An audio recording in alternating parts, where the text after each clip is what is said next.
रात मनोज बाबू अपनी पत्नी मोना के साथ शादी की पार्टी से अपने घर को लौट रहे थे। रात ज़्यादा होने की वजह से कोई सवारी गाड़ी नहीं मिल रही थी।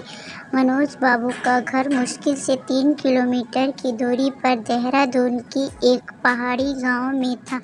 मुसीबत ये थी कि महीना सावन का था और ऊपर से जोरों की बारिश भी हो रही थी और उन्हें अपने घर पहुंचना भी ज़रूरी था। अतः उन दोनों पति पत्नी ने पैदल ही घर जाने की सोची। मोबाइल के टॉर्च की मध्यम सी रोशनी में वे दोनों आगे बढ़ने लगे। वे अभी आधी दूर ही गए थे कि जोर से बिजली चमकी और बिजली की रोशनी से एक औरत का साया दिखा जो ठीक उनके सामने खड़ी थी। इस सुनसान सी सड़क पर रात के अंधेरे में अकेली औरत को देखकर उन्हें डर लगा और मन में तरह तरह के विचार आने लगे कि कहीं ये कोई खैर जो भी हो देखा जाएगा। ऐसा सोचते हुए उन दोनों ने अपने कदम आगे बढ़ा दिए, लेकिन बिजली अब बार बार लगातार चमकने लगी थी और उस बिजली की चमक में वो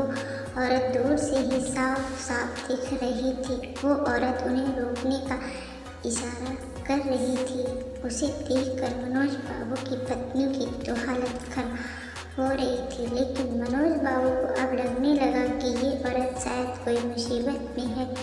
मनोज बाबू जब रुके तो वो औरत से हाथ जोड़ते हुए बोली, भाई साहब प्लीज़ मेरी मदद कीजिए। तेज़ बारिश और पहाड़ी ढलान होने की वजह से मेरी गाड़ी का एक्सीडेंट हो गया है। मेरी गाड़ी इस पहाड़ी ढलान के नीचे गिर गई है। उसमें 1 साल की मासूम बच्ची है। प्लीज़ आप दोनों उसे बचा लीजिए। इतना कहते ही वो औरत आगे आगे चलने लगी और ना चाहते हुए भी मनोज बाबू अपनी पत्नी के साथ उस अजनबी औरत के पीछे पीछे चलने लगे। लेकिन एक अनजाने भय से उन दोनों का दिल जोर जोर से धड़क भी रहा था। जैसे ही वे दोनों पहाड़ी से नीचे उस गाड़ी के पास गए तो उन्होंने देखा कि गाड़ी में एक प्यारी सी मासूम बच्ची रो रही है। मनोज बाबू ने बच्ची को गाड़ी से निकाला तो पाया कि बच्ची बिल्कुल ठीक है। मनोज बाबू ने उस बच्ची को अपनी पत्नी की गोद में दे दिया। फिर मनोज बाबू को लगा कि ड्राइवर की सीट पर भी कोई है।